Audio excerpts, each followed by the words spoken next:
Happy Friday and welcome to the Mindful Holiday Magic Virtual Summit. We're thrilled to have you join us today. And it's my honor and privilege to introduce our summit host, Rebecca Hall Gruyter. Rebecca Hall Gruyter is the CEO of RHT Media Productions and the founder of Your Purpose Driven Practice, a global influencer, a #1 international best-selling author, a publisher that's helped over 900 authors become bestsellers, a radio show host, an empowerment leader, and the creator of the Speaker Talent Search. Rebecca has personally contributed to 40 plus published books, multiple magazines, and has been quoted in major media such as the Huffington Post, ABC, NBC, CBS, Fox, and Thrive Global. And today and every day, she wants you to mindfully and purposely step forward and shine. And with that, Rebecca, take it away. Thank you, Misty. I appreciate it. I'm so excited to have all of you joining us here today for our Mindful Holiday Magic Summit. Now, this timing is very intentional. We find sometimes as the seasons are changing, the holidays are upon us, that we start to feel this tension, and it's almost like our lives are getting filled to overflowing, and we can be pulled a lot of directions, and it can start to raise our anxiety levels, and we can start to lose track of those things that are so important to us. And so today we wanted to claim today is yours, this time, and give you an opportunity to stop, to pause, to breathe, to really mindfully, purposely choose how you're going to navigate. How are you going to navigate forward throughout today, throughout this month, throughout this season, so that you are really, truly standing in your purpose, your mission? Because here's what I've discovered: you are a gift. There's no one else in the world just like you that has come through all that you have come through and become this beautiful diamond through all those pressures, through all those different challenges. And you have this beautiful light that you can reflect and share out into the world. But sometimes the busyness, the holidays, the demands we put on ourselves or others that we take on can dim that light a little bit. And yet, the biggest gift you can give the world is sharing more of who you are, all of your different surfaces, all of who you are, not just a piece. And so, our goal today, as we navigate through our conversations, as each speaker comes forward, is to really help you step into being more fully who you are and shining that light out into the world. And then here's how this ties into magic. And hopefully you're seeing the shimmers behind me. I tried to have a magical perspective and view for you, that we all get to bring the magic. It's not from something outside of us. I think sometimes we are waiting for that something or a certain season, or we see movies and music and all these different things during this beautiful holiday season, that we see that light, we can see different experiences that people are having or what they are showing, and we don't always feel that. And I think if we keep looking outside of ourselves for that light, for that way we want to feel, we can get hijacked by different things around us, and our moods can swing up and down, and we're not necessarily grounded in our truth. And so, what I want to invite you to consider is that perhaps that magic actually comes from within. It's not something outside of us that suddenly there's a magic wand that now gives you that mood that you're wanting or that experience you're wanting. You actually are the ones that get to bring that magic forward. You get to create how you want to be, how you want to show up. Can't always control those circumstances, but we get to choose how we're going to show up. What is the magic, that shine that we're going to bring to the world? And I found that I'm able to be more magical, shine brighter, when I remember to stop and pause and be mindful. When I center in my truth, and even if it's just taking 1 minute and I breathe, even touching my heart to help me center and pause, I can choose with my next breath as I open my eyes how I want to be. What do I want to echo out to the world? What do you want to bring forward? When we're standing in those lines and or a stoplight unexpectedly because we hit every red light on the way when we're in a hurry, because that's how it works, right? You can actually use that as a moment to pause and breathe and maybe send love and light, encouragement, joy out into the world. And the more pauses you have, the more opportunities you have to do that. Because we are echoing out, sharing out things all the time, whether we realize it or not. We are. And so we want to be mindful of what we're choosing to share out and what we're choosing to share and believe within ourselves because we're listening too. So today, as we bring our beautiful experts forward and they share with you what's on their heart, what has been lovingly prepared for you, I want you to be open to receiving everything that can serve, everything that is being lovingly poured into you. Be open.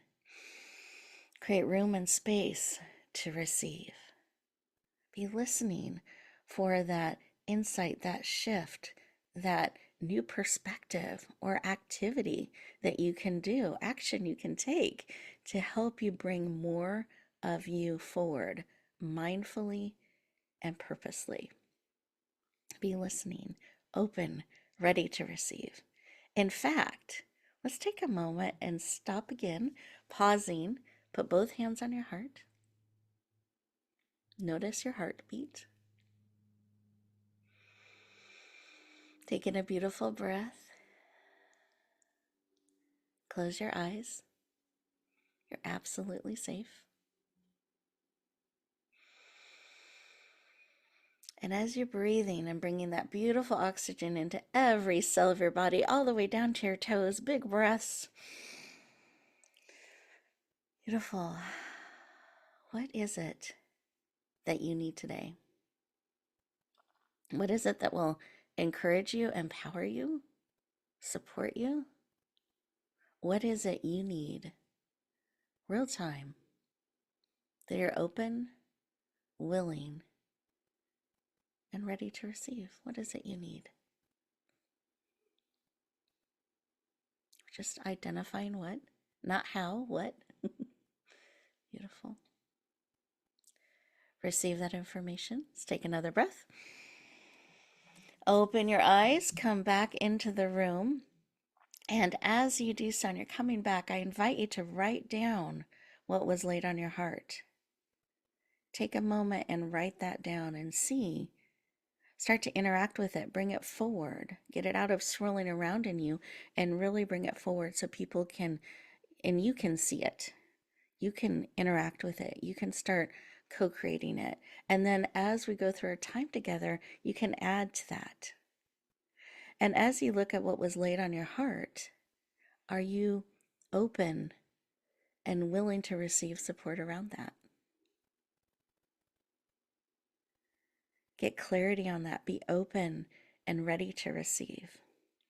And be listening for some of the how. We're hoping to bring some of that how forward. And each guest on our summit today has actually prepared a gift for you.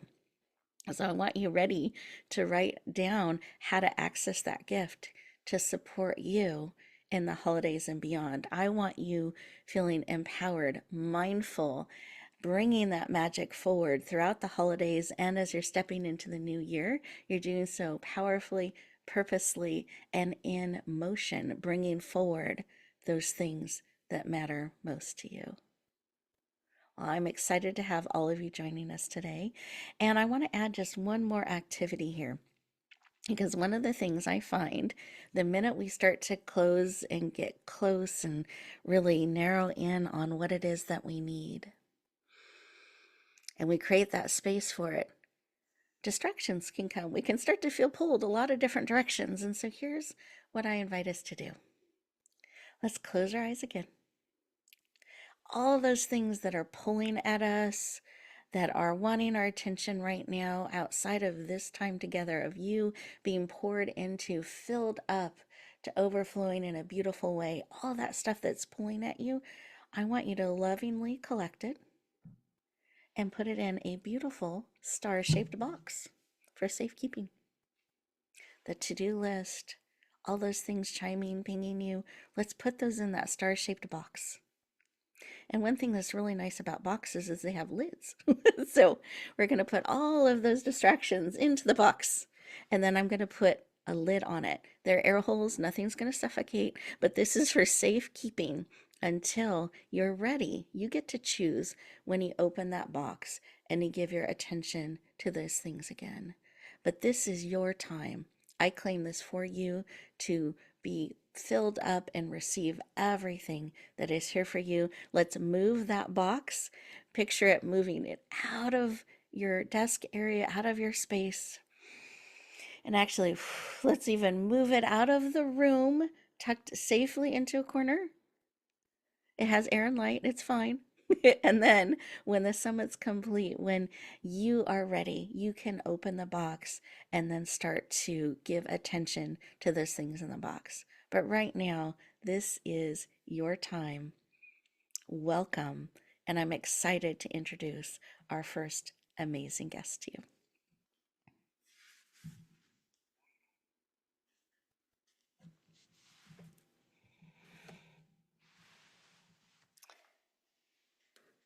Oh, there it is. My paper is reorganized, so I want to make sure I'm going in the order here. So our first amazing guest is Mary E. Knipple, and Mary and I have been friends for so many years and on this journey together, and I'm just excited to share her with all of you. I know you're going to appreciate what's on her heart, what's on her spirit, and you're going to feel her love, care, and passion for you. So, Mary E. Knipple is a soul story mentor who helps coaches, healers, and creators articulate their soul's wisdom into powerful written words, leveraging life's lessons as a business asset to attract clients and leave a timeless legacy. She's passionate about that transformative potential of storytelling. Please lean in, warmly welcome the powerful, the heart-centered, dynamic Mary E. Knipple. Welcome. I love that. Oh, and I'm so just delighted to be here with all of you today and to be talking about mindful holiday magic. I love that. Well, I am thrilled and excited to have you joining us. And I wanted to start with why this work of storytelling? Why is that important to you? Well, it's the foundation. I mean, think back to what did they find in the caves? They found etchings, stories were being told. That's how we have the legacies that have been handed down from generation to generation, sitting around the campfire and talking about what your grandparents did, how your great grandparents sailed across the ocean, and here we are homesteading. No, it's ingrained in us to know who we are because we know the stories. I love it. And this is something that you're right. Since the caveman ages, it's there. We're seeing that. We're bringing it forward. And why is this something that you have made it your mission to help people with? I think it's because it breaks my heart when so many women especially say, oh, I could never write. I don't have anything to say. I've never done anything significant. And the fact that we are here and what we do on a daily basis, performing the magic and the miracles of finding the lost socks, always producing the lunch at the right time, and being there in the company meetings, piping up with the ideas. I mean, we don't shine the light on our brilliance enough, and how we have weathered and coped with all of our life experiences that have brought us the skills that we have today, helped us to form who we are. Those are the stories that the world needs to hear. That's where the hope is that everyone needs. Beautiful. Thank you for sharing. And I love that that's such a mission on your heart and soul and spirit, and that you're really taking that stand for so many to help them hear and know the value of their story. And I appreciate that about you. And one of the things I mentioned in the intro is the transformative potential of storytelling. And I wanted to have you touch on that about a little bit. So, how is it transformational, this soul story, and why is it important? Why does it matter?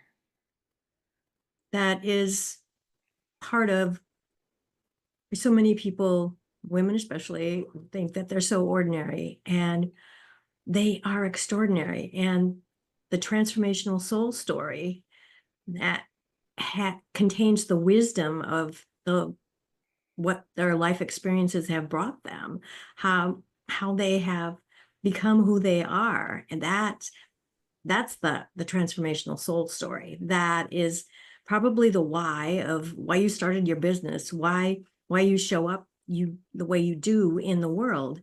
And it's the core of the that piece that you're offering hope to somebody else. And when we tell our transformational soul story, that gives others a glimpse into what's possible for me. There's hope for something different. Because when we have our aha moment of, oh, I'm going to do something different, I'm going to change, I'm going to rewrite the story that has been running in the background. It's like, oh, you're this. No, I don't have to be this when I can choose to be something else. I wasn't encouraged to be a writer because it wasn't realistic. It wasn't, oh, how are you going to make a living as that? And keeping a journal since I was 11, I've always known that the answer was at the end of a pen. And I've used writing everywhere I could in my life, and starting with, keeping my journal and working as a secretary and correcting the engineers speak so that it was the English language. So our transformational soul stories are what the world is waiting to hear from us. Beautiful. Thank you for sharing. And I love it. At such a young age, you had that mission, that way to find your answers at the end of the pen. That you had that at such a young age and have followed that all the way through, and that it can be so transformational for people, and that you hold that space for others. And I was thinking about, how does this tie into our magic, our soul story, the transformational power, finding our answers? How does this tie into our magic, and how can we bring that out, bring that forward more? Well, just the way you were talking about that we are magic. Well, what if your pen was your magic wand? What if you gave yourself permission to carve out 5 minutes every day to have a conversation with yourself on paper? No. And had that conversation be about you, and not a laundry list of, oh, I got to remember this, I should go and don't forget to make this appointment. That it's, you focus on your dreams, you focus on what is possible for me if I took the time, if I made the decision to focus on me. Because we can't give from an empty cup. If we're always there for somebody else, we can't be there for ourselves. And really, we are the magic, but it's not limitless if we don't take care of ourselves. And I'm passionate about this, and the tears come, and it's just the way I roll. Because I know that I'm really speaking to who needs to hear this. When I start to tear up. Mm. Beautiful. Well, thank you for sharing from your heart, sharing and trusting us with your emotions. And for everyone watching and viewing, I hope that you are feeling the love, the passion, the care, the depth from which Mary is speaking, and to know what a treasure you are. But you can't keep pouring out from an empty cup. That's so important.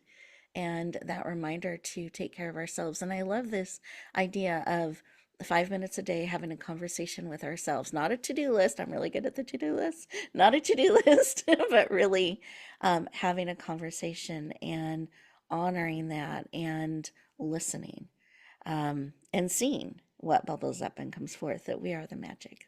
So I appreciate you sharing that. And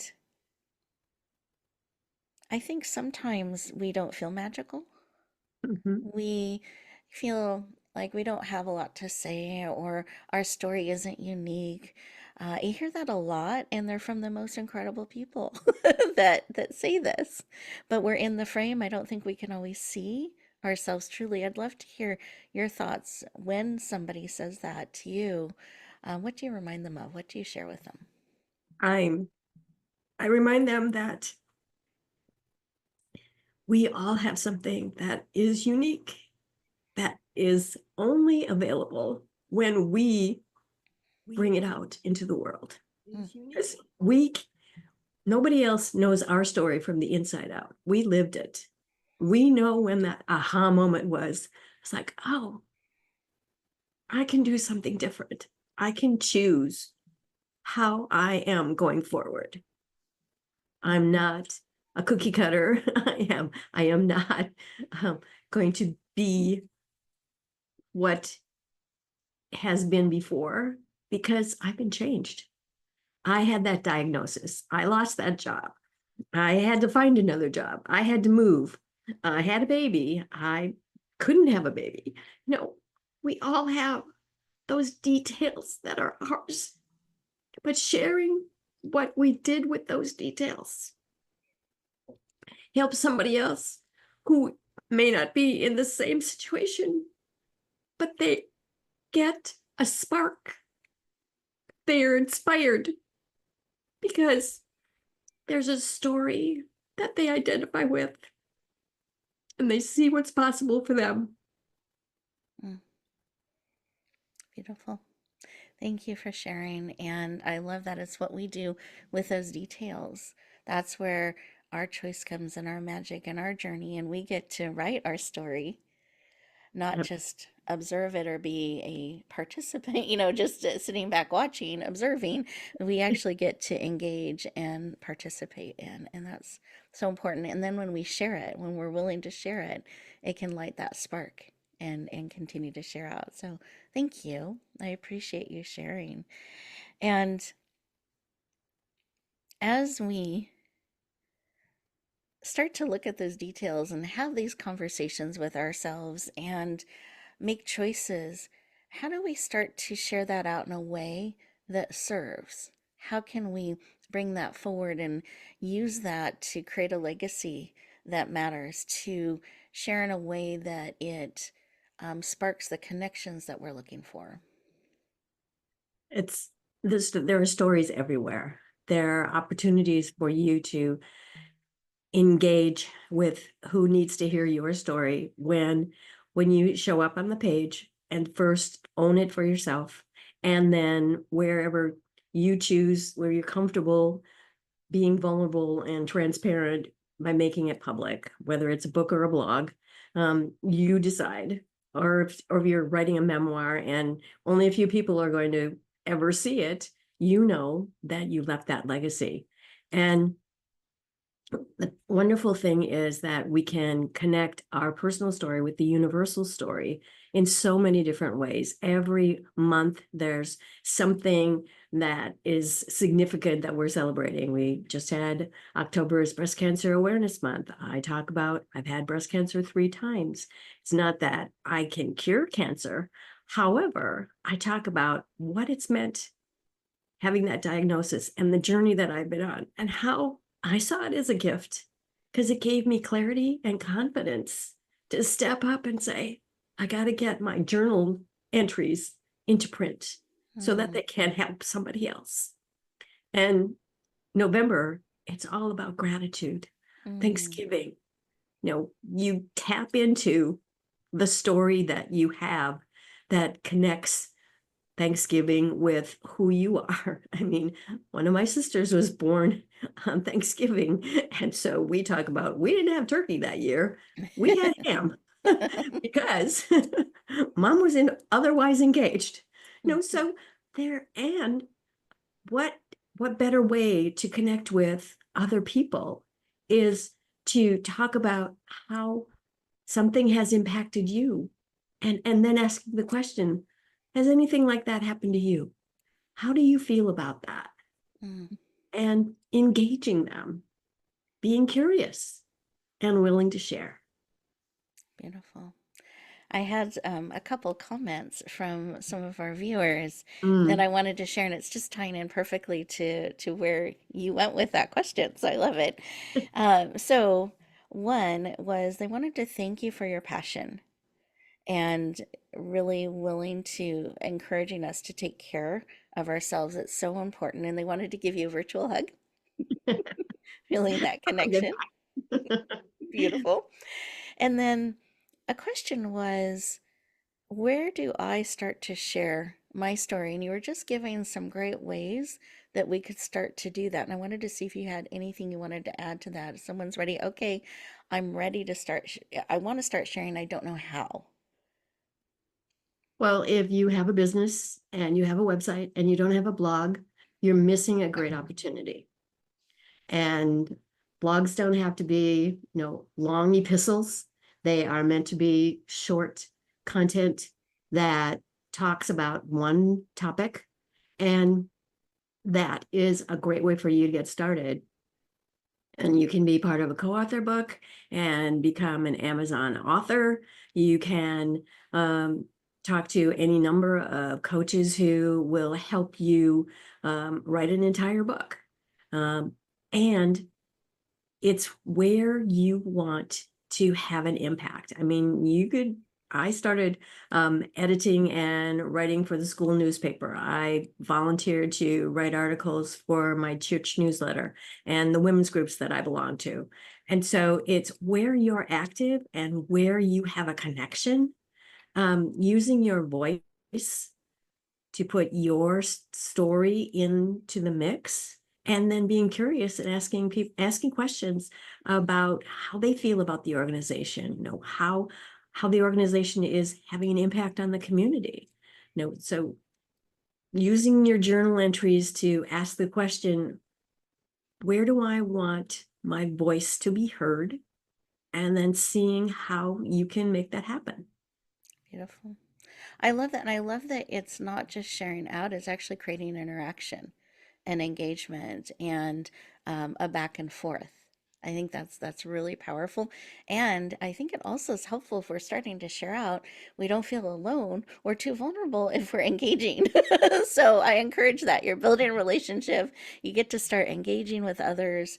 I think that can really help the journey. So thank you for sharing. I appreciate that. Absolutely. Just Absolutely. checking, make sure I got the questions and comments. So we're good, good.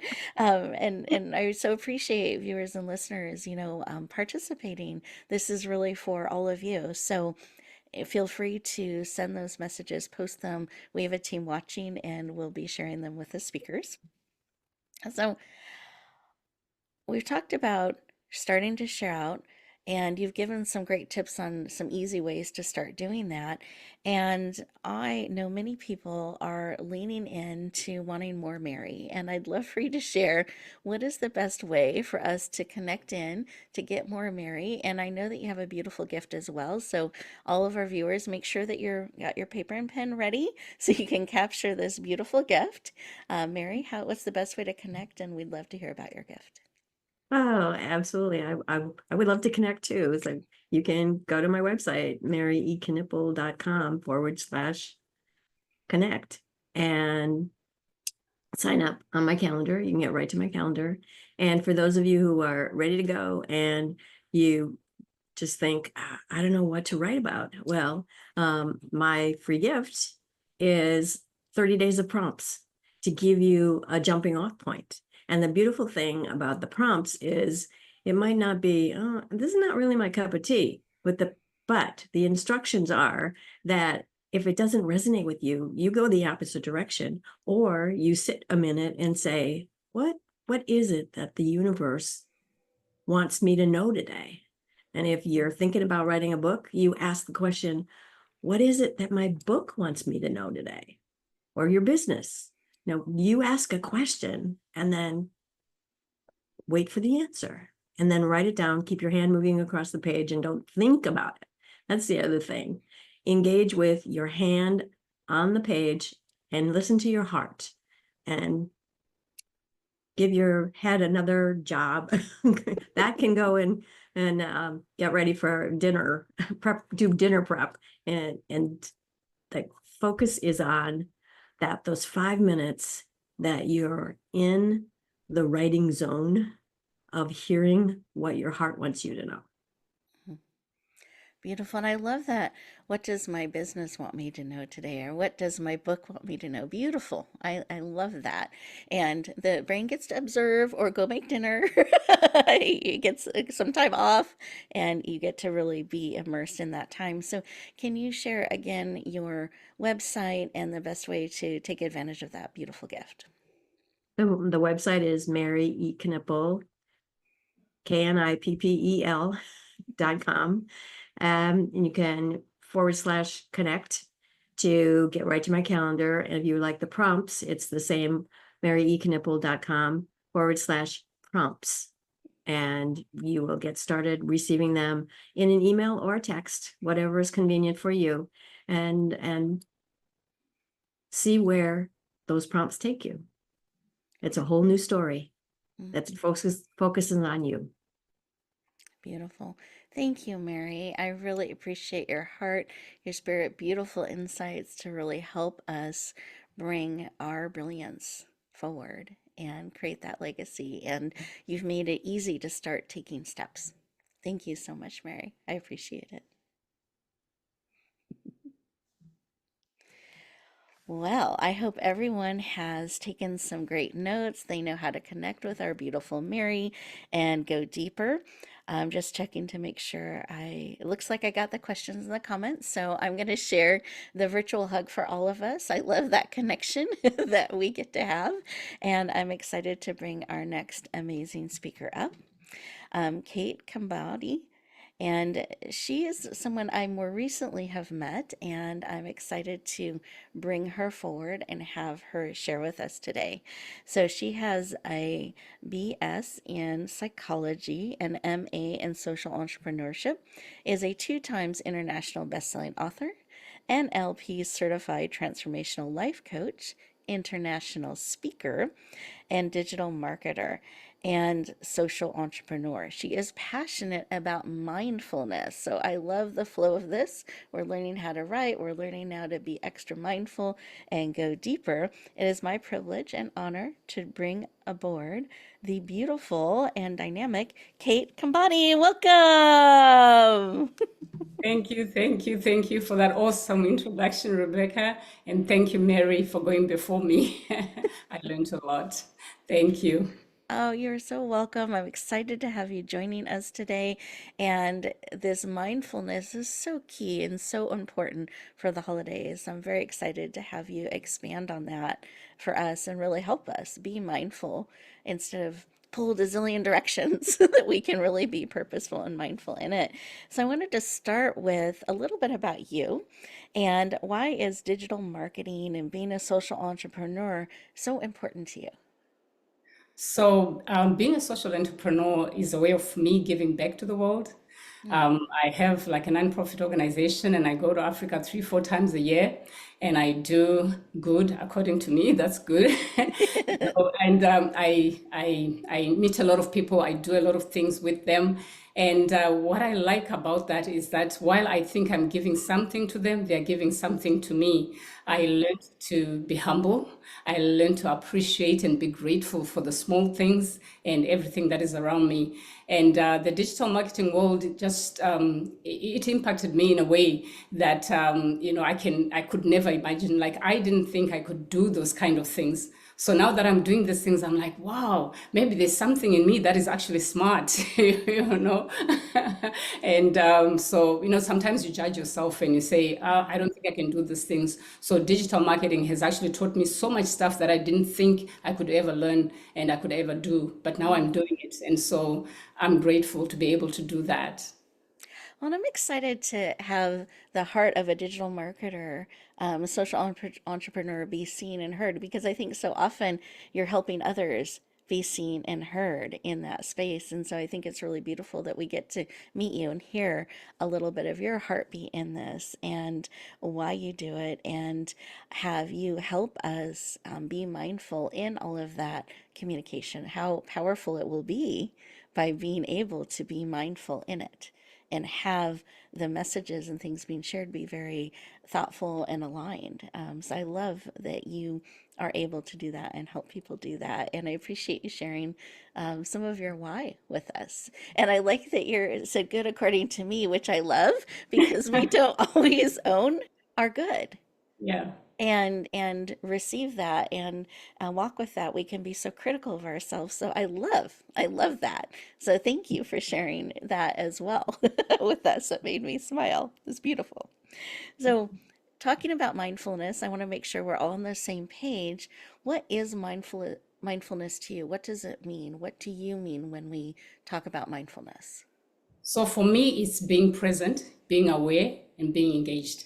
So I take a walk every morning, and I used to focus on just doing my walk in an hour. I go wherever I'm going, and I come back, and I'm ready to start my day. And then one day I was walking, and I saw this bush.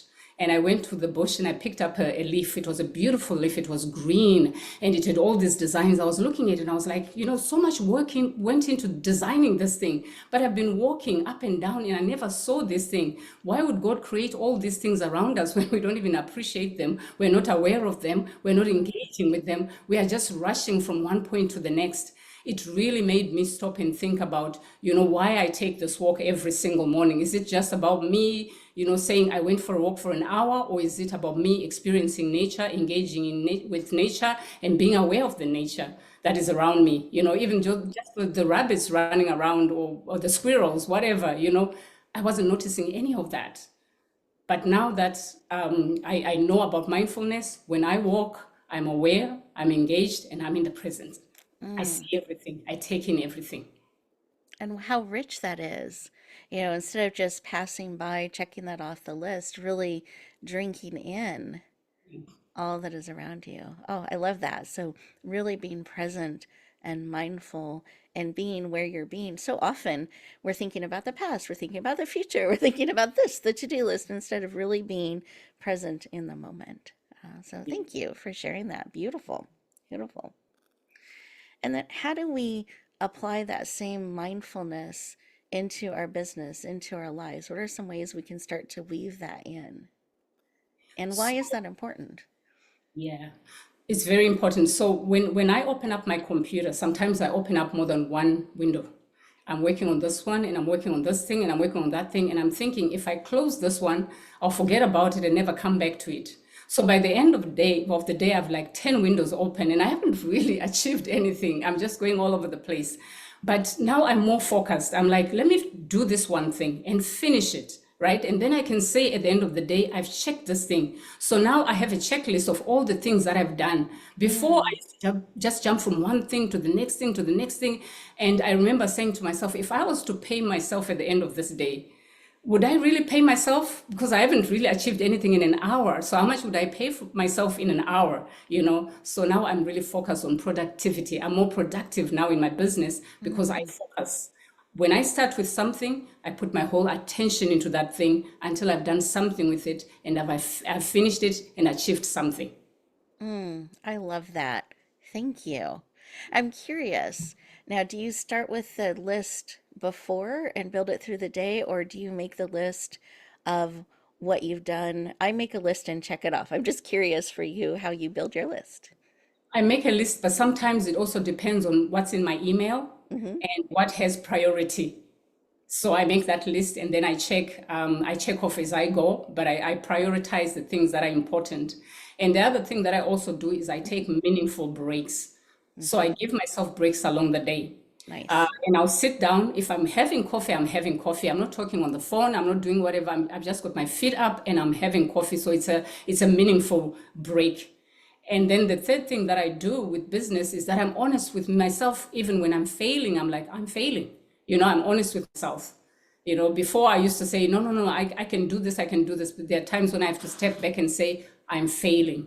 Where Mm. can I find the help so that I can start to achieve what I want to achieve? So I take a step back. Oh, how beautiful. And then willing to get the help that you want. So I think that's brilliant. So thank you for sharing. I know for myself with the list, I do this, I prioritize as I go along. But if I do something that isn't on the list, I do add it and cross it off. I don't know. That's Yeah, fun for yeah, me. I yeah. like that. I like lists.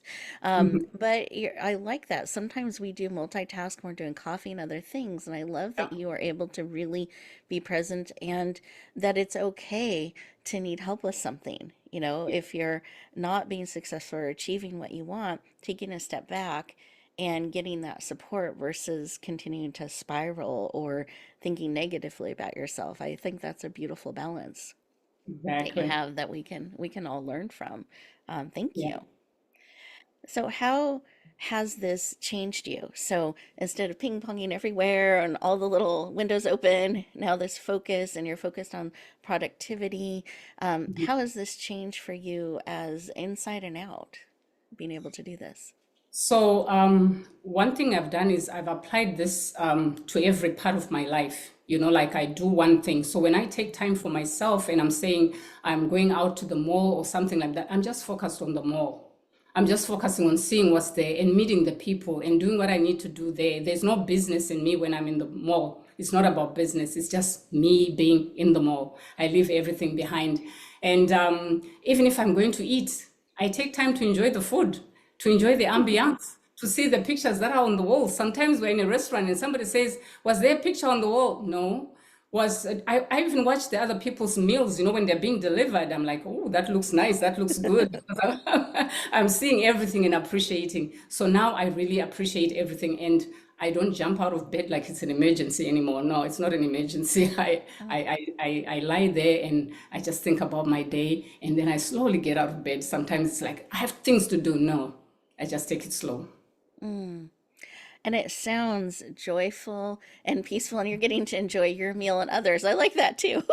Ooh, Yes, I can enjoy that as well.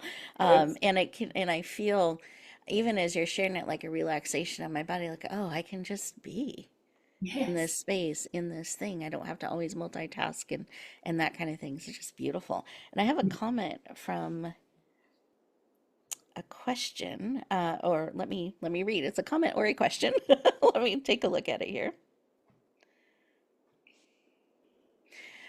Okay, so this person wanted to know if you had a tip of how to begin being present, if that's something that maybe is a little bit challenging. Where do we start? So, actually, like at the end, I was going to talk about something like this, but just start with right now. Are you present right now in this event? Are you present right now? Are you not thinking about what you're going to cook later today? Are you not thinking about, something that happened yesterday? Are you here? Are you fully here? Or are you worried about something? Maybe you're texting, maybe you're doing whatever. Just immerse yourself in whatever is happening at the time. That's how you start. Like if you're talking to somebody, you are not distracted. You are just listening to them. That's what you're doing at that time. Mm, So everything that you're doing, just do the one thing at that time and put your all into it. mm. And isn't that powerful when it relaxes our mind and our body, not having to be everything all the time on everywhere? Yeah. But also, what a gift it is to the person that you're talking with to be Yes. fully present when we have somebody be fully there and listening or Yes. sharing, it is so rich. Yes. What a gift. Thank you. So right now we can put into practice fully present as we come together and participate in the summit. That's how we can begin. I love it. Perfect, perfect. And then another question. So how do I focus on enjoying the moment, like going to the mall, not having my mind wander on other stressful things? So what is a way when they are sitting down in the mall or shopping, what is a way that they can start to bring themselves present? Okay, so before I even go into the mall scenario, I used to tell people, when I'm stressed out, sometimes I go to Pixabay. Pixabay has free pictures, Hmm. and I type desserts, and all these cakes come up, and all these bakeries come up, and the coffees and everything just flies out of my head. I just enjoy the moment, I just scroll down the pictures, and I'm like, wow, look at all these things, even if I don't want to eat them. So when I go to the mall now, I'll say maybe I want to go to the kitchenware section. And I just go and look at the kitchenware, even if I'm not buying all these crystal glasses, all this stuff. Before long, you'll forget all your troubles because you are enjoying what you are seeing. You go to a section that you like and you just enjoy it. Like Christmas decorations right now. There are some fancy Christmas decorations, and I'm like, people are getting more and more creative. Just go to that section and immerse yourself in what is happening in that section and just the beauty of that place and enjoy it. Beautiful. I love it. Thank you. Thank you for sharing. And, going back to mindfulness again, so I love these tips and these suggestions and really becoming present. I was picturing my mind went right to picturing and actually wanting to touch because I know touch is another sense that we can use as we're absorbing and enjoying and really becoming present. And I was thinking about on your walks, picking up that leaf and touching it, interacting with it, that can also help us. And this person wanted, or my next question aligns with what that person was asking is if we're struggling with mindfulness, like it's really hard to train ourselves to be present. I love that Pixabay suggestion. Do you have any other tips that you might give for us to slow down a little bit and become present and mindful? Oh, yes, yes, definitely. So, do you have like maybe a book that you enjoy, or maybe something that you want to watch on YouTube? Sometimes I have a playlist of things that I watch on YouTube, and I just take time to listen to those things. It might be music. You may be just listening to a playlist of music, and it's very easy to get lost in that music and just go to another level, and just your mind just is taken away from your problems, and you're soaked in the music. So just find something, even on YouTube. YouTube has a lot of stuff. Sometimes I go scrolling on Instagram, Hmm. and you see some stuff there. Or maybe call somebody that you like and just have a chat with them, you know? Yeah, Beautiful. that can help as well. I love it. I love it. One of the things I've been doing lately is diamond art painting. Okay. So I don't know if that's something new to me. It's kind of like a mix between paint by number and embroidery. Mm. And it has all these little dots. So you have to be focused because otherwise you put the wrong color in the wrong place and your picture will Yes. not look the way you want. But I Yeah. find that dot, dot, dot, dot, I find it so relaxing to my Yeah. mind and my system, able to be really present. And I like shiny things, and the little beads are shiny. So I get to see the picture shine as it comes together. And I find it is something that I enjoy. It taps into my creativity, but I have to be very present Mhm. and um, mindful so that, and I can see quickly if I'm not being mindful because the colors get Yes. askew. So that's something I'm finding is training me and has really added creativity and um, being present to me, and just being in the moment, and I'm really enjoying. So, yeah, but I love this. Going online, the mall, going into that one section. I think those are some really, really great tips. Well, I have enjoyed talking with you and sharing really great tips about mindfulness and being present. And I think a different way of looking at it than we sometimes do. And this is really going to help us stay calmer and more focused and present. so we're not missing all that beauty around us. I want to see all the texture and color of the leaves. I want to see all the animals. I don't want to miss any of that in my life. And so I appreciate you reminding us and helping us be more present in that way. Really beautiful. And I wanted people to have an opportunity to connect with you, to go deeper. And I know you have a gift as well. So I would love for you to share the best way for us to connect, go deeper, and share a little bit about what you're offering us today. So I was working on a book called Impact on Contact. And when you make an impact in the world, sometimes you forget about your own problems because you're so busy helping other people.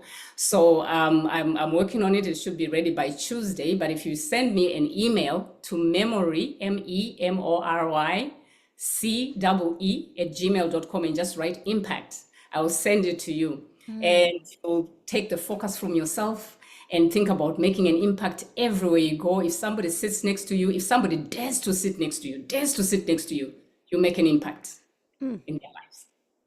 I love it. I love it. Thank you so much for joining us today. And I love that seizing every opportunity by those who dare to sit next to us, that we can be present with them and Yes. share and shine.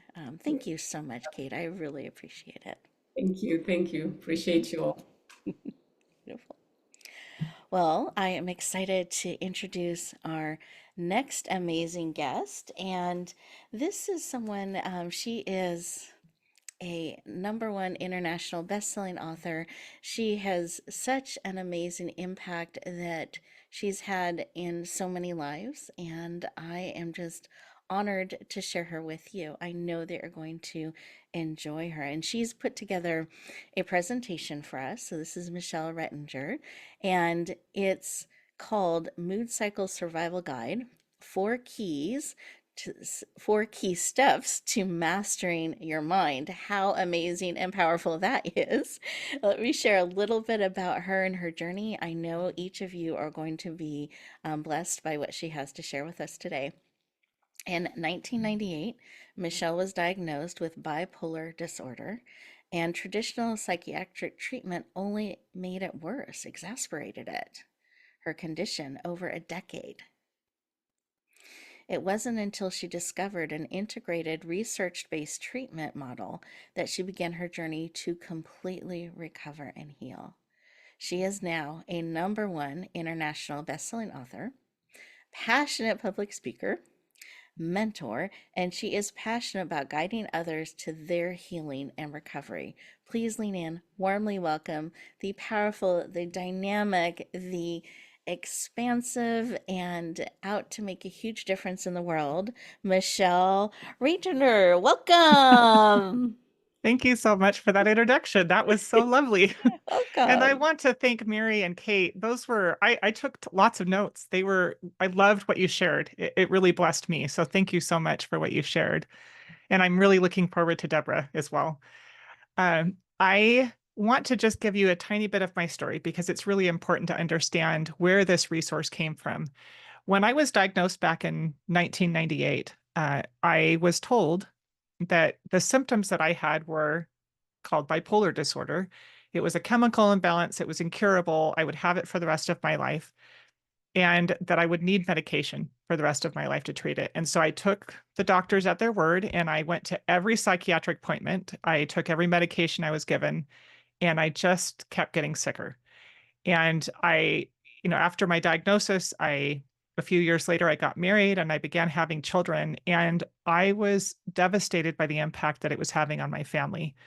I felt like a victim. I felt really helpless when I would experience symptoms of depression, symptoms of anxiety, symptoms of hypomania. I felt like I had no control. And I wish there was a way to interact because I'm a very interactive person, but I would like to invite you to think about symptoms you might experience. Do you experience, symptoms of depression? Maybe you sometimes have a hard time getting out of bed. Maybe you have a difficult time wanting to interact with people. I know a lot of times when I was depressed, I didn't want to be around people. I developed some kind of social anxiety symptoms.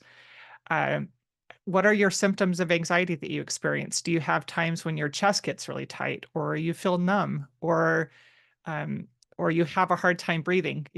Everybody has different types of symptoms. And one of the challenges that we have in our society is that we have labeled these things as anxiety disorder or major depressive disorder or bipolar disorder.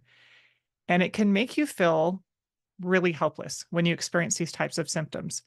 And holiday time is a time that maybe somebody doesn't experience these symptoms year round, but maybe during the holidays you start to feel this way. You start to, going into the holidays, you're going to have anxiety, you're going to have depression.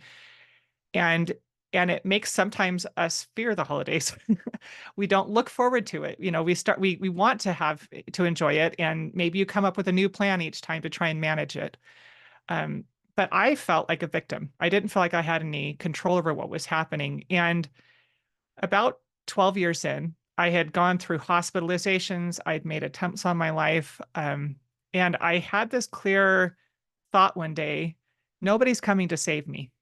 I've got to figure out how to help myself.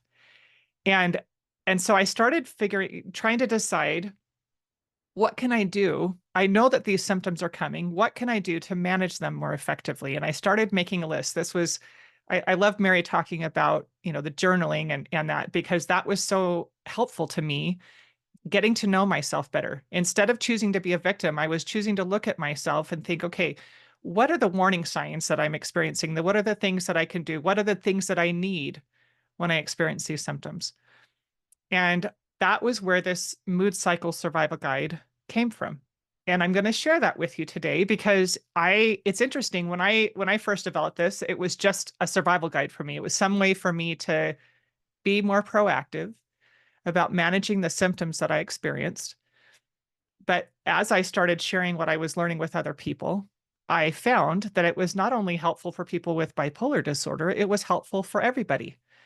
I do this presentation to all kinds of groups. I actually just last week did a presentation to a youth group at a church that was ages 12 to 18. And it was really wonderful to see them starting to consider the possibility that maybe they could take some control over these things. Maybe they didn't have to be a victim. And you don't have to be a victim to these symptoms that you experience in your life. So the very first step, and if you have something to write with, I would encourage you to write down your thoughts as you have this. That's one of the things that I found is, as I share these things, a lot of times people have personal, thoughts about personal things in their life that this might be beneficial to. So I encourage you to write any thoughts that you might have down as I share these steps with you.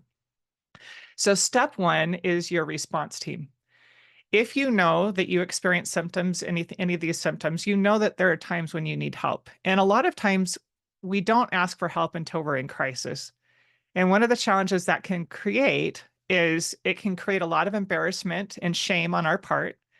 And sometimes it can even start to burn bridges, because if you're always asking when you're in crisis, it can start to damage relationships.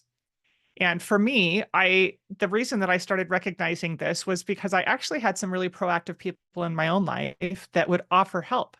I kept feeling like I have to do this all myself. And I had a friend of mine when I had little children and I was really struggling with my depression.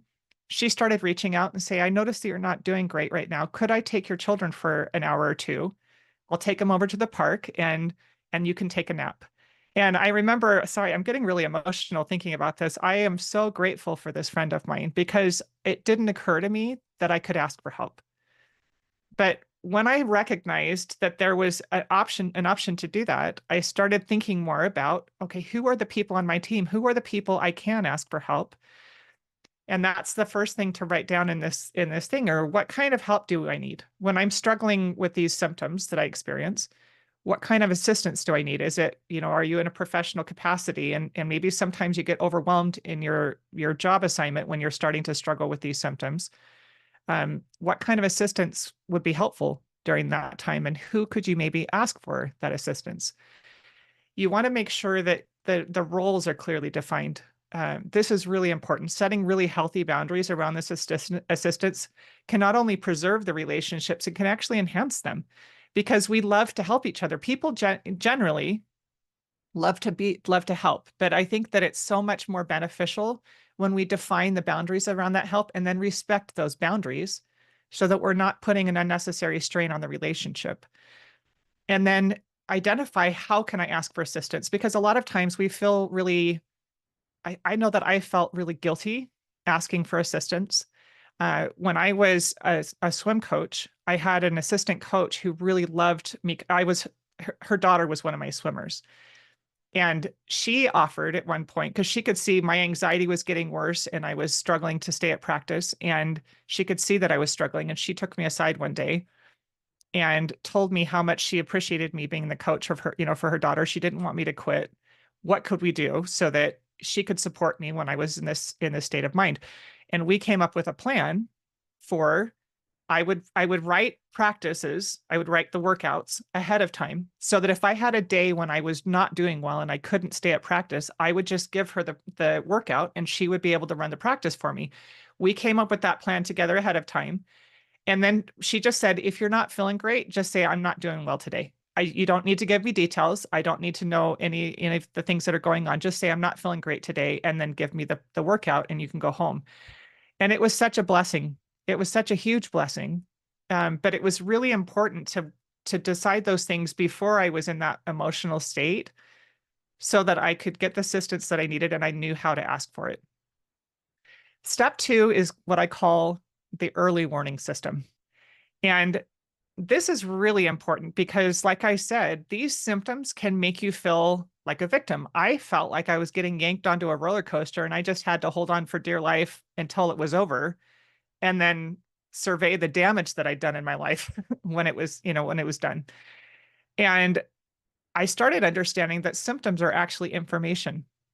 Symptoms are your body or your brain in distress and it's asking for help. And instead of just trying to suppress it with medications or hiding from the world when we're experiencing, if we can start to identify the triggers for our symptoms and what the symptoms are, and it will look different for everybody. When I experience anxiety, I have a really tight chest and I have difficulty getting a full breath of air. I have a really hard time breathing. Those are my anxiety symptoms. There are other people who, when they feel anxious, their thoughts are running really fast and they feel um, socially shy. They'll get really anxious being around people. They won't want to be around people. But think about, what are the things that you feel? What does your body feel? What does your mind do when you're feeling having this experience with depression or anxiety?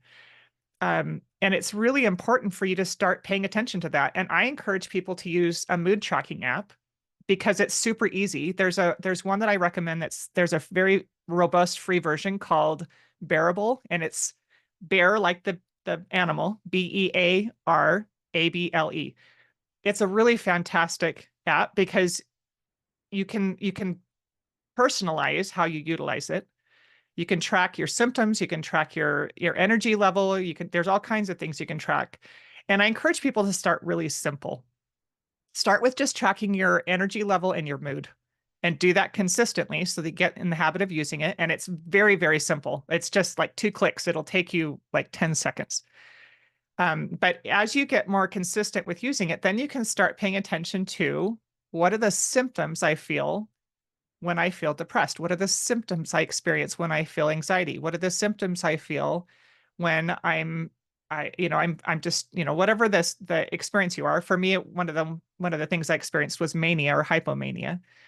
And I started identifying the symptoms I would experience and then also look for triggers. What are the things that I'm experiencing when I have those symptoms?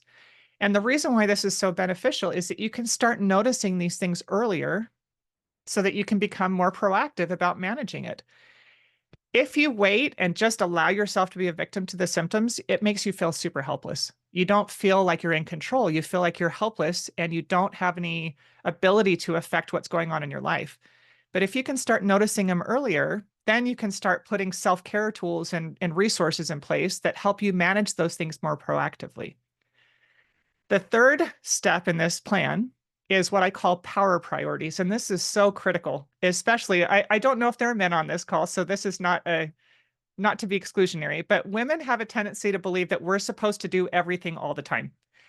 And when we are feeling, when we're struggling with emotional challenges or mental health challenges, it can feel like trying to climb a hill in a mudslide. The harder we try, the more we try to do, the further down we go. And I found especially when I was depressed or anxious, that I would try to do the things that were most visible to other people because I felt embarrassed that I was in that state of mind or that emotional state. And the things that really mattered most got neglected. And it contributed to me suffering more and more and my family suffering more and more. And so I developed what I call the power priorities. And this was actually based on an observation during an ice storm. We went through an ice storm and we didn't have any power for over a week.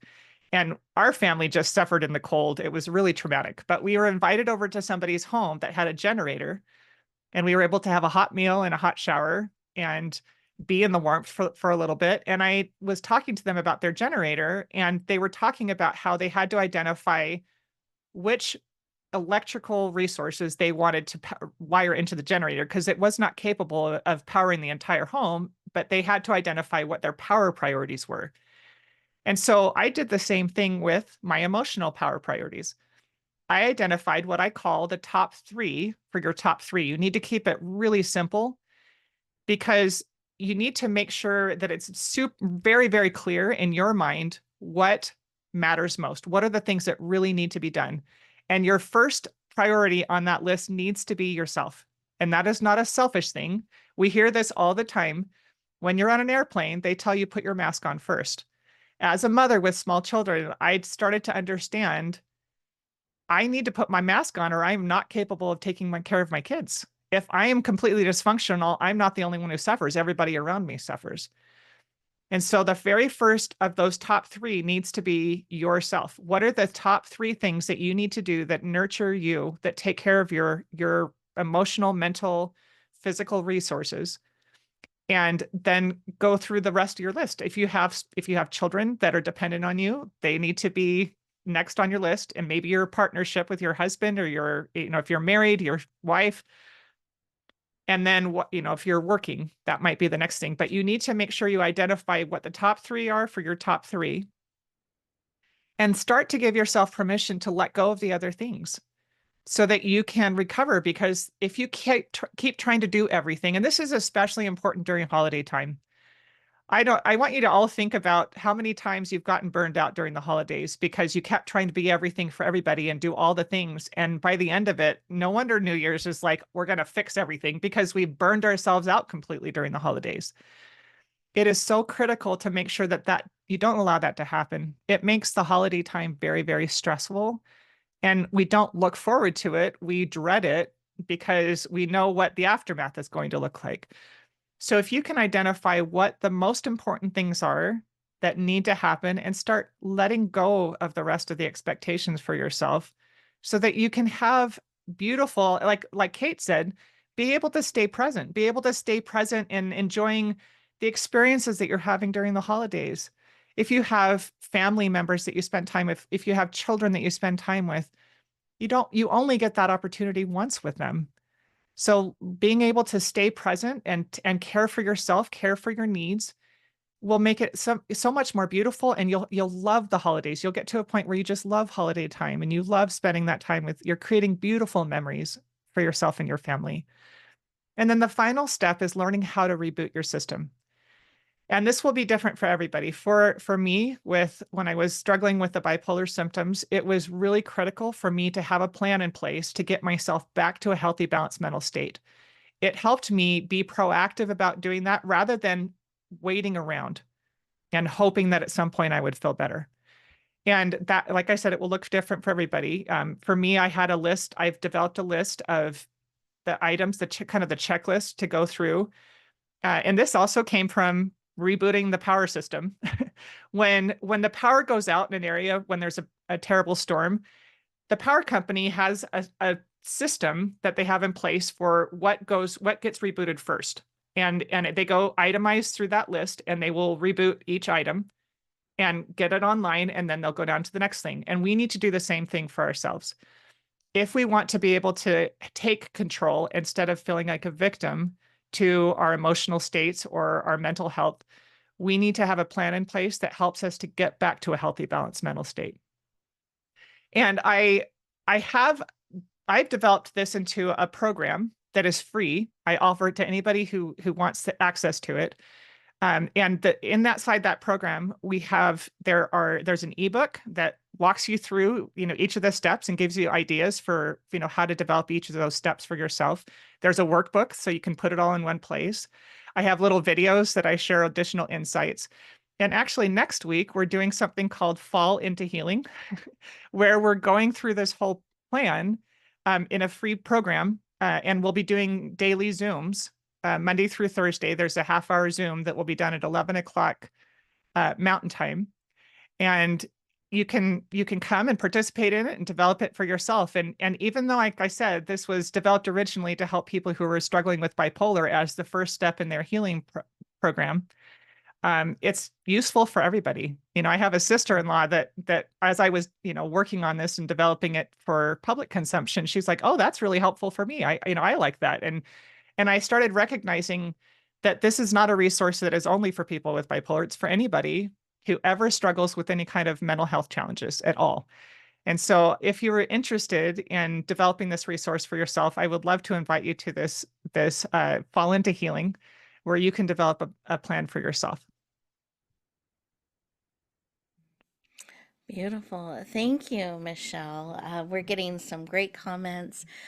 People have been touched and moved by what you shared. And I'd love for you to, if you're able to let us know the best way to access that, that would be amazing for Yep, everyone who's leaning in.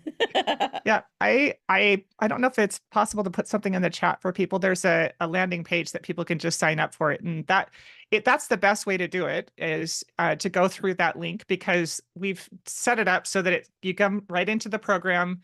You have access to the Zoom links, you have access to the plan itself, the guide itself, and then go ahead. Yeah, Oh, Rebecca. can you read off the link, because it's live stream? Not Oh, everybody's connecting in through Zoom. yeah, I let want me to look make at it really sure quick. nobody's left out. Sorry, I've never. Okay, All I have to good. put my glasses on because my old lady eyes can't see. It They're is beautiful. Costco. www.upsiders, and that's upsiders.ck.page, and then /fall. So that's www.upsiders.ck.page/fall. Perfect. Thank you. I appreciate it. And I know your message was resonating with a lot of people. So here's just a little bit of what was expressed. Many people express their understanding the social anxiety and depression. So a lot of people resonated with that. And one even commented that they only do things when I can do it with a glad heart. So that person's identifying boundaries and really paying attention to that. And they did have a question. One person wanted to know, do you have some tips on how and what to share with people about depression, especially during this season? Absolutely. It's one of the things that was really helpful for me was writing out how I felt. I think a lot of times when it's all inside our head. And that's one of the reasons why I love what Mary talked about with, journaling and blogging and that, because a lot of times when it's rattling around inside your head, we're not even clear on what we're experiencing. And it's really hard to communicate it when we're not clear on it ourselves. And as you're doing that, I think that it's really helpful to identify what would be helpful to you. And that's why, in this beginning of this plan, I talk about what are the things that you need? What kind of help would you need? What kind of boundaries could you set? And getting clear on that in your own mind makes it easier to communicate with people. And you don't have to be, I think that you have to judge the relationship. How safe is that relationship for you? Because it's a very vulnerable thing to talk about these experiences that we have. But so I think that it would be, like I said, take a minute and journal it, write it down, get it all on paper so you can see it clearly yourself, and then evaluate what do they need to know. What does that person need to know? If it's a boss, you can talk about, I'm when I struggle with these feelings or these symptoms, it makes it difficult to do this, and I want to be productive in my work. And so could we come up with a plan so that I want to keep doing this? So can we work together to come up with a plan for this?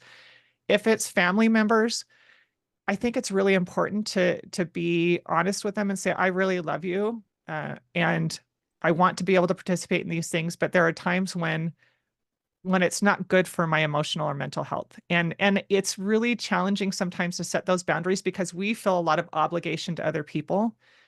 But if you burn out, it's not going to do anybody any good.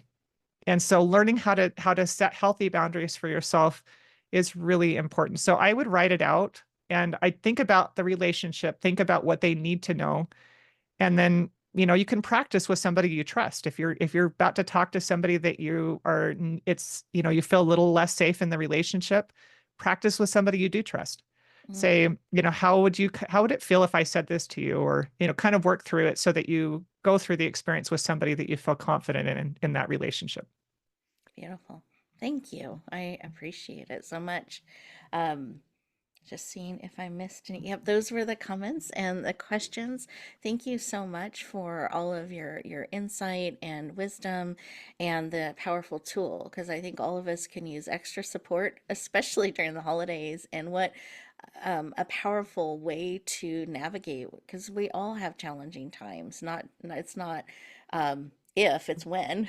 So how do we have a plan in place for when those things happen? And I love the early warning system too, that we can start to recognize some of those things ahead of time, not just in crisis. So thank you so much for sharing with us today, Michelle.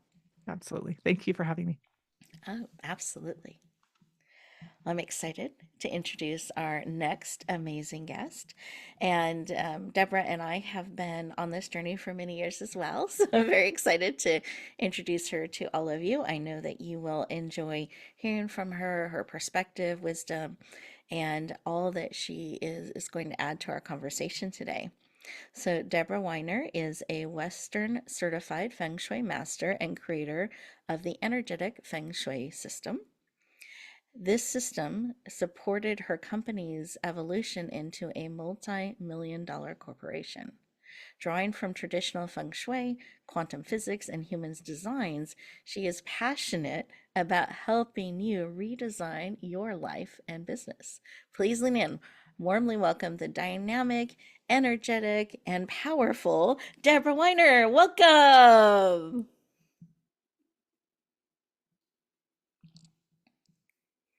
Oh, you're muted right now, Deborah. We don't want to miss a Thank word. you, Rebecca. I'm happy to be here today. And Oh, I'm welcome. unmuted. I am so glad to have you joining us today and excited to hear all that you have on your heart to share with us. And I wanted to start with why this work that you have brought forward, you've created, that you do in the world, why is this something you are so passionate about? I'm so passionate about this topic because once I discovered, let's just say, the world of energy, which is part of feng shui, part of it's everything basically, and it really helped me change myself, learning to understand myself and to heal myself and my traumas and emotional and mental issues. It also helped me change my environment, and it did run into helping me change our family business to help it thrive and grow. And it helped me to learn how to communicate with people, especially my family, and it helped me create a better life for myself and those around me. And I love that you're now reaching out to help others do the same. I mean, what a Yes. rich gift to bring the world. So I thank you for that and the work that you do. And I wanted to see what tips you could give us to help us create this holiday magic. We've been talking about mindfulness and magic, this holiday magic to stay present during the hectic holidays. What would you add to that conversation today?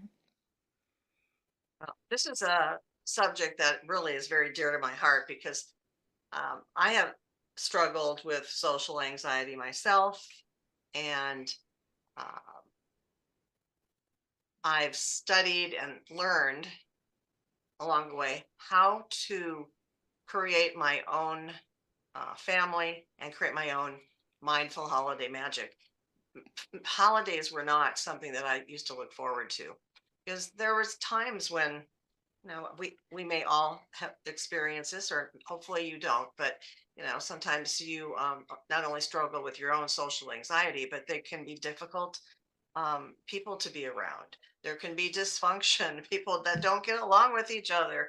And so trying to learn how to navigate in that environment and make yourself happy is, been part of my journey.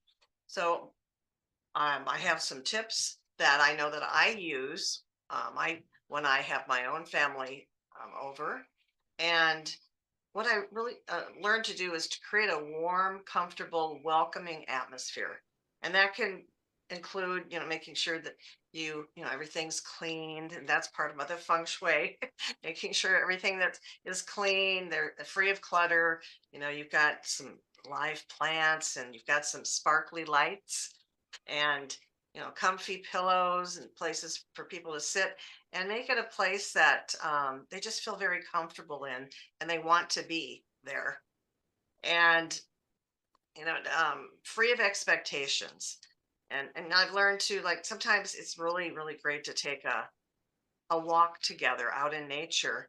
And it's funny how people just change when they're in a different environment, especially when you just, well, I'm thinking about how this is something that's a tradition. We just get out and we start walking down our lane, and everybody seems to change. They let all their, let's just say, stuff, let it go, and we just start connecting with each other.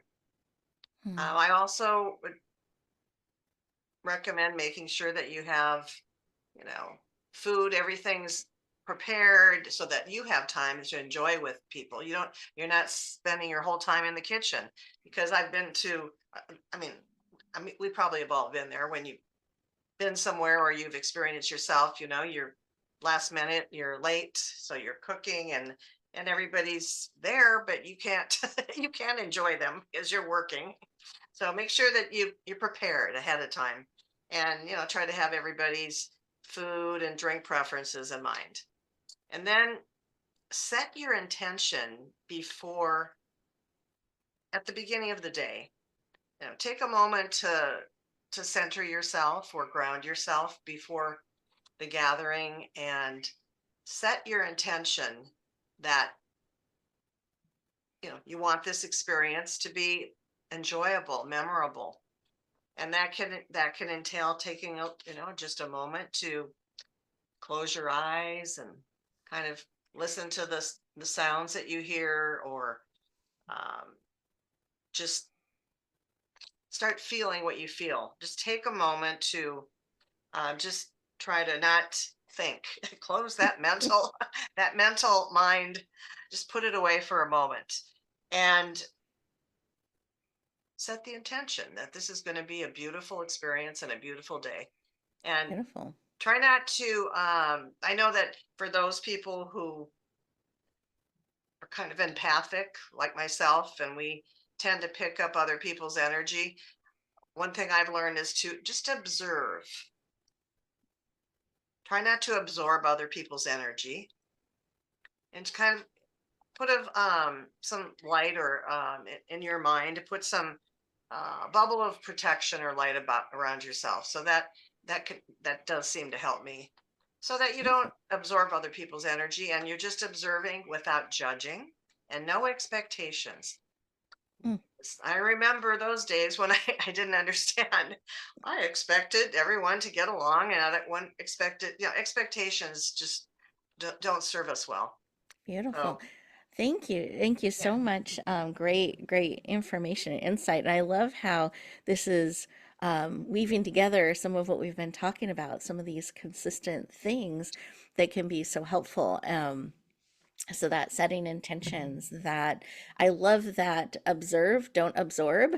That's like a little tweetable mantra to keep putting that protective layer around that, setting intentions, being clear, setting yourself up for success. I love setting the stage in a sense in the environment so that you're comfortable, people want to be there, shifting the energy by walking outside, releasing all that stuff. And I also like that's being released outside of the home environment. So all that stuff is released. And then you come back, everybody comes back fresh and it makes it easier to not absorb and have some of that linger there. So, really great tips and insight. I appreciate it.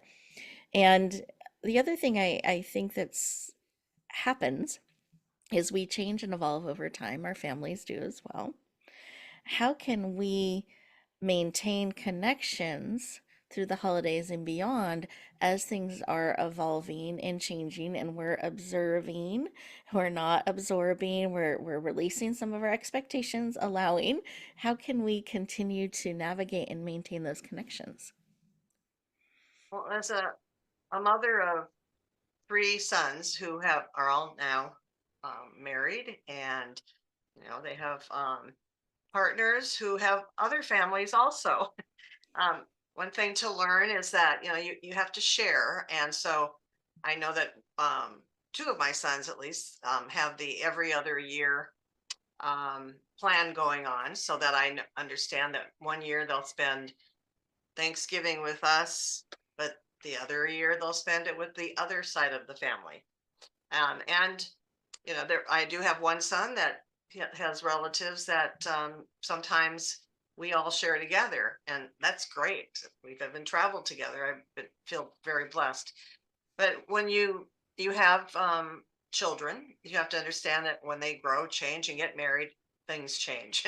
so uh, so stay open, try to be flexible, and maybe you want to perhaps gather on dates other than the holidays and make that your Christmas or Thanksgiving day. It doesn't have to be on that day. Beautiful. And open communication is very, very important. I love that. So that, because as we're evolving and growing, we're probably all trying to figure it out too. What is our new rhythm? What Yeah. does make sense as we're evolving and changing? So that open communication and trying different things, I think, is really important. And are there any, putting on your feng shui hat and energy and all of your expertise in those areas, what are some tips or tools you would encourage us to add to our toolbox as we are navigating the holidays, both in our personal life and in business? Well, again, one thing to keep in mind is always to create uh, a clean and uncluttered environment, whether it's at work or your home. So I tend to, let's say, clear the energy of my home or my office regularly, every maybe few months. Some ways of that I do that is to open windows and let all the, say, negative energy out, if it's possible to open windows. It's not always possible. Or um, buy some sage spray. You can buy it or you can make your own, but um, it's easier sometimes than burning sage, which can set off your fire alarms. We don't want to do that. um, sage your rooms, each room in your office or your work environment or your home, and then that sets the stage for the decorating part, where I bring in again the I love Christmas because of all the sparkly lights. But you can have sparkly lights all year round. In fact, I'm looking at some right now, and I'm looking at some behind you, Rebecca.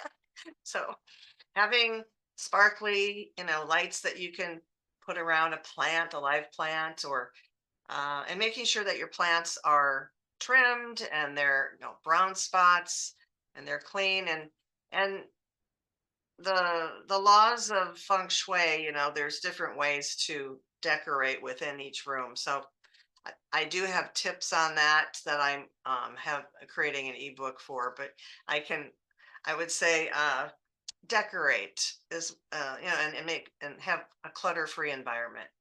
Um, Taking, let's say, leadership in making the plans for the holidays, um, it requires work on your part, but someone has to take leadership. So why not be you and volunteer to host or to put together a gathering for your family or friends, and then create an itinerary for everybody.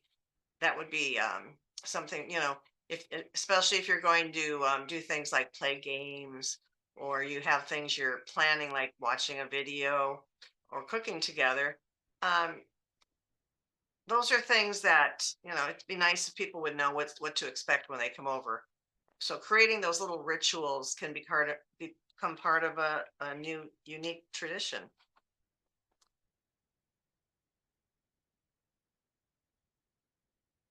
Can't hear me.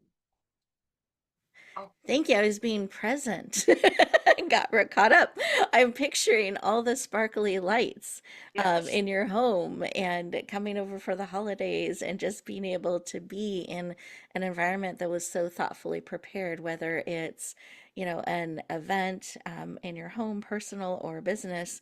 You can tell when that care has been taken, and you can feel it the minute you walk in the door, whether it's a business or it's a personal event. And doesn't it feel good to walk into an environment where someone has thought about you coming and prepared the space, whether it's an office or it's a home? It just feels good, and you can relax and you feel that connection, and that we can create that. I like that leadership role. We can choose to create that for ourselves as well as for others that we're going to be interacting with. So I think that's beautiful. And I love the reminder that twinkly lights can be used year round. So I wrote that down. I love twinkly lights. That's a takeaway for me, because it does. It changes the environment and the energy, and it lightens it right away. And I love that. So that was just a fun takeaway for me as well. I do have a question from one of our viewers that I'd love to ask. And do you have tips for harnessing powerful energy? So a way that we can harness that and bring it forward. Um, well, tips to harness energy is to make sure that your energy first Mm. is clear. And I have let's just say, you could call it a ritual or a habit that I do every morning before I start my day, which is I have a clearing method of making sure that, because I know I pick up energy. It's just something I do throughout the day. And so I release my energy. You can just say it. You don't have to have a visualization or certain words. Whatever works for it, it all works. It's all in the intention. So you could just say, I want to clear all that's not mine, to the lights or wherever. And then I fill myself with new energy, and kind of put a boundary. Something Boundaries are also something that have been challenging for me. So setting kind of an energetic boundary around myself, and that's something that doesn't seem to last all day for me. So I sometimes, if I'm present and focused and able to pay attention to that, I'll do it several times throughout the day. uh, and so harnessing our own personal energy is key. It's number one. It's kind of like, again, if you're on an airplane, you have to take care of yourself first before you can help anyone else. So once my energy is clear, then I know that I'm going to walk into a room or be in an environment and everyone is going to feel good. Because when my energy is not good, that energy is pouring out into everyone else. And no one's going to want to be around you. But they don't know why. They just, you know, feel. I feel energy very much. And I think most of us, if we pay attention and we're present and focused, we can too. I mean, just like if you ever been around someone and you just don't like them and you don't know why, you don't even know them. It's all about energy. So making sure your energy is clear and open and positive, that's the key. And then it'll pour out into everyone else. And then, of course, making sure your environment is clear of any negative energy that it picked up also. So again, that's again using the sage spray. You don't have time to open windows, just always have some sage spray. And I sage my room every single day and myself. So that's my tip on harnessing energy. Beautiful. I love that. And as you're sharing, I'm thinking, wow, I think a good practice every morning. I like that clearing anything that is not mine, really bringing in what is, clearing the space and energy, and every morning, every night. And that reminder is you don't have to wait till the end of the day. Like you can do it midday if you're feeling the need, I think is really powerful. And being mindful that we are sharing that energy out as others are sharing it with us. And so being aware of that and where are our boundaries and how we can keep our space and what we're sharing out, what we actually want it to be instead of that other stuff. So being really mindful of that, I think is important. Oh, thank you. And I know another piece that you like to talk about during the holidays that ties into us being in alignment with what matters to us, being purposeful, is gratitude. So I'd love for you to share how gratitude ties into all of this for you. The energy of gratitude, I think, heals everything. Hmm. Because if you can start feeling the, I don't know, I kind of feel a happiness and joy when I'm feeling grateful for everything I have and who I am now, knowing who I am now, and for my family and friends, it just shifts everything. So gratitude, I think, is the key to shifting energy, seeing the good in the moment and in the experience and in people and each person. If we can just be grateful for everyone in our life, um, no matter who they are, you know for those who have taught you lessons, good or bad, um, and just be grateful for the role they played in it, and knowing that being alive is a privilege. We look how much fun we can have here and what we can learn just by having the blessing of being alive. So focusing on the present and maintaining a positive mindset. You know, every time you may think of something negative or a judgment, just be aware of it and say, nope, I'm and change it to just either put it away, delete it, or just be grateful that you get to experience each day, that you can appreciate others for the lessons they have taught you, the experiences they have given you. And it's gratitude is a really powerful way to keep our hearts open. Hmm. And that way we're open to receive all the good there is to receive. Beautiful. Thank you for sharing. I appreciate it. And I wanted to see if you had any final thoughts on your heart as we are reflecting on our conversation today and mindfulness and bringing that magic forward. One thing that came up recently is I know my sons asked me, they want to know things about people that have passed on that they've never met, their grandparents, some aunts and uncles. So one thing I would like to just remind everyone is to take pictures. Hmm. Take pictures because now everything we take is on our phone or with the camera. And I actually have lots of albums with, you know, real pictures that are in them. So if you can remember to take pictures, I think one of the nicest gifts to give someone is a picture in a frame or a picture in a small album you've created, because those are memories and they're there forever. So taking pictures um, is another way of showing gratitude.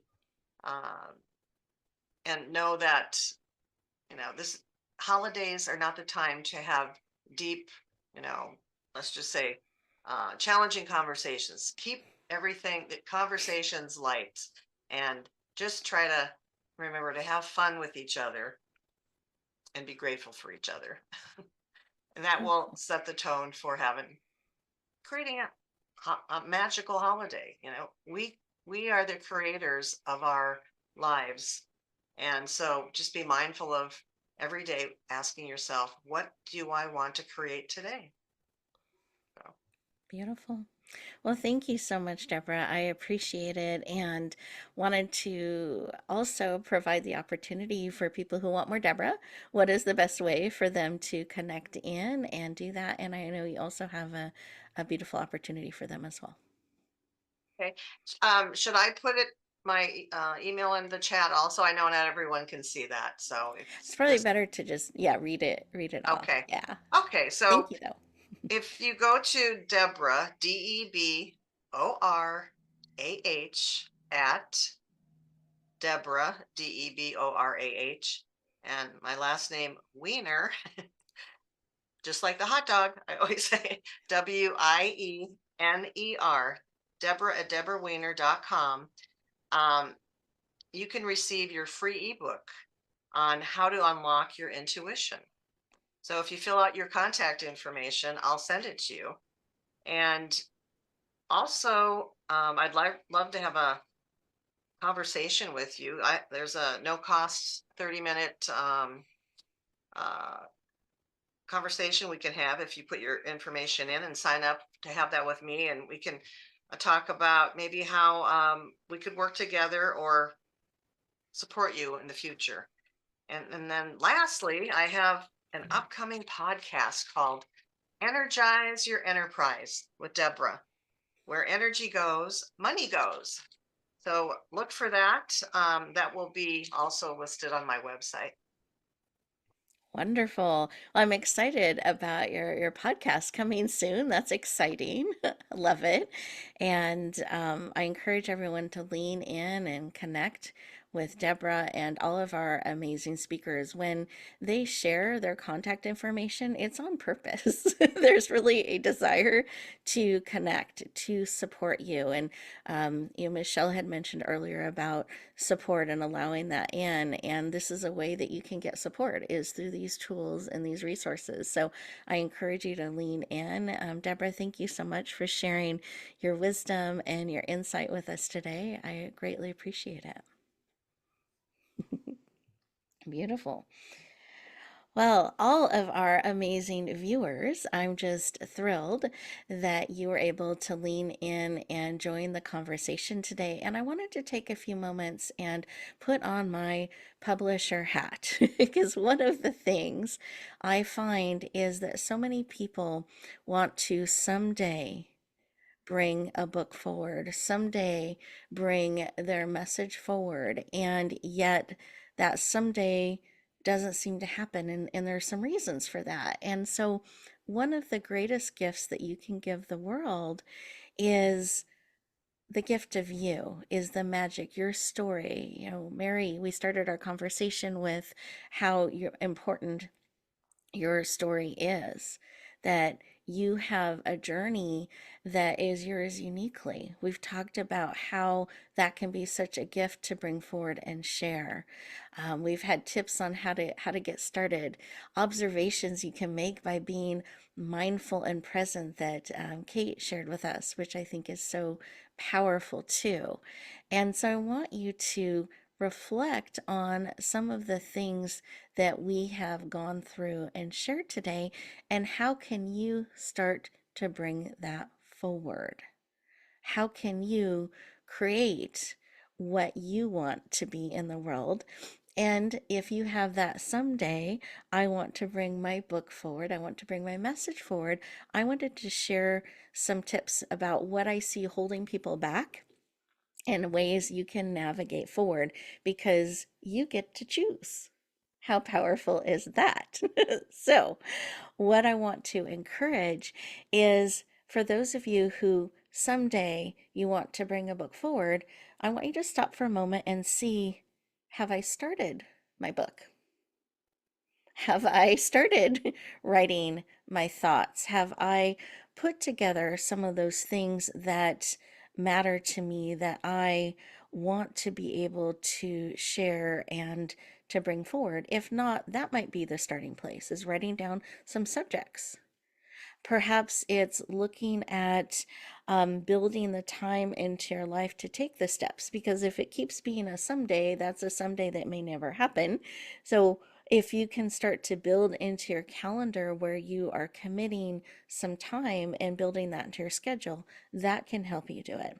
If you are in the journey to where you have started writing and you have a manuscript written, you have your story written, a lot of times people get stuck there too because they don't know what to do now. They have it out, they have the story written, but they don't know how to make it appear on Amazon. How do I go from here to that next step? So there's a lot of different paths. There's different paths you can take to changing your story, your message into a published book or a best-selling book. So perhaps it's finding out information on what those steps are. So I would really encourage stopping and looking at, where am I at? And what information do I need to move forward? It doesn't mean you're committed, you have to take all the different steps, but what is it that you need? Where are you at? And what is a step that you can take to move forward? And I find sometimes people have been working on things for 20 years and they just keep rewriting the same piece and they're not sure how to make it move forward. So we actually created a whole series, and I want to give it to all of you today that it will serve. It's called the Emerging Author Series, and you can go to emergingauthorseries.com, emergingauthorseries.com, and this will actually help you download wherever you are in the process.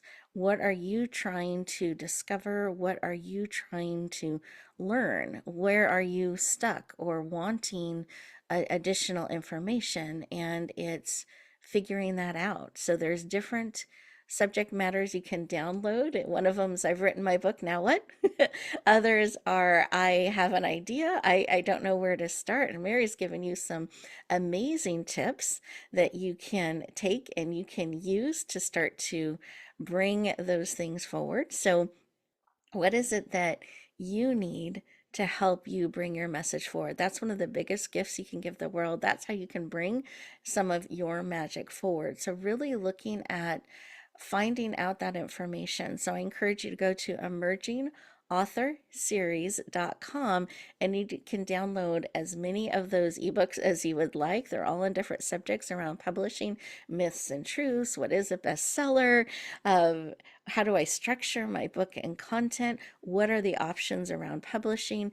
We cover all those different things so that you have good information to help to bring your magic, your message to the world. That is one of the biggest gifts that you can give the world. So I encourage you to, if you have that someday on your heart, start to bring it forward.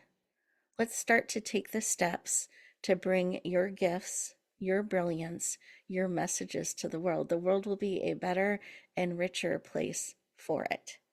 And I encourage you, as we reflect back on all of our conversations today, what are some steps that you can take? Again, I don't want someday I'll be that way, someday I'll write those thoughts, someday I'll be mindful. Today is the day that you can start to take some of those steps. So let's take a couple moments. I want you to reflect back on your notes today and write down 3 things that you're going to do. Maybe it's download that resource or that gift. Reach out to Mary. Check in with Kate. What are the 3 things you're going to do? Let's start to put this into action. Start to bring forward those things that matter most to you. That energy, are we being mindful of our energy that we're echoing out and sharing out? Are we absorbing or observing?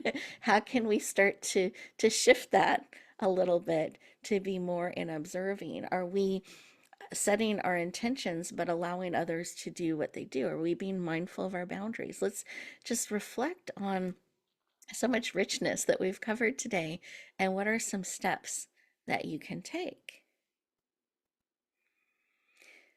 Take a moment, look at your notes, and write down or circle the 3 things. 1, 2, 3. 3 is my favorite number. The 3 things that you're going to do starting today.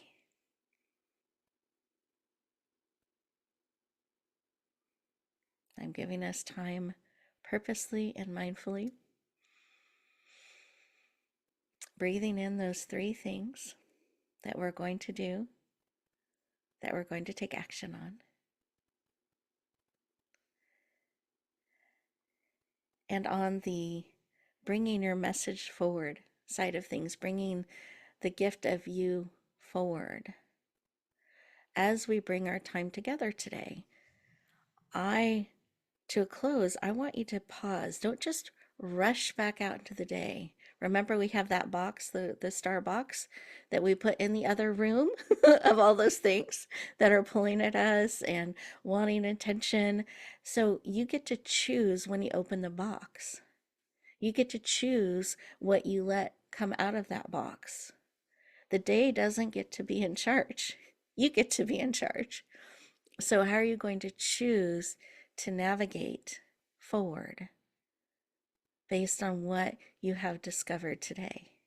Because you were here on purpose for a reason. It's not by accident that you stumbled across this time together, this summit. There's a reason. And I want you to really listen, drink in the reason that you were here, and to put it into action, to let it become part of you, and to take those steps. So as we bring our time together to a close, I would invite you to pause, to take a few minutes for you, really reflect on all that we have covered, and what are some steps that you want to take based on that. And maybe it's, you know what, I'm going to clean off some of that energy that no longer serves, and I'm going to create room for what does. I'm going to take 3 minutes and truly enjoy drinking my coffee without being pulled a zillion different directions. I'm going to take 5 minutes and write down my thoughts and interact with them, not a to-do list, my thoughts. I'm going to pay attention to, what am I going to do when I get off balance? Do I have a plan there? Do I have people I can call for help? Who are those people? What are we going to start to implement right now as a result of coming together? I hope that this time has served you powerfully. It's been an honor to have each of my amazing guests join us today, and it's been an honor to have each of our amazing viewers join us. And I hope this has served you richly. I can't wait for you to be mindful and purposeful in your lives, in the holidays, that you can really find the way to navigate in a way that just serves you and brings forward those things that matter most to you. So I ask, as you go back out into the day and you take this time together, that you take some time for you. You choose how you navigate forward, and you choose to bring forward and share just a little bit more the amazing gift of who you are. Everyone be well, happy holidays, be mindful, and we'll look forward to talking with you all soon. Bye.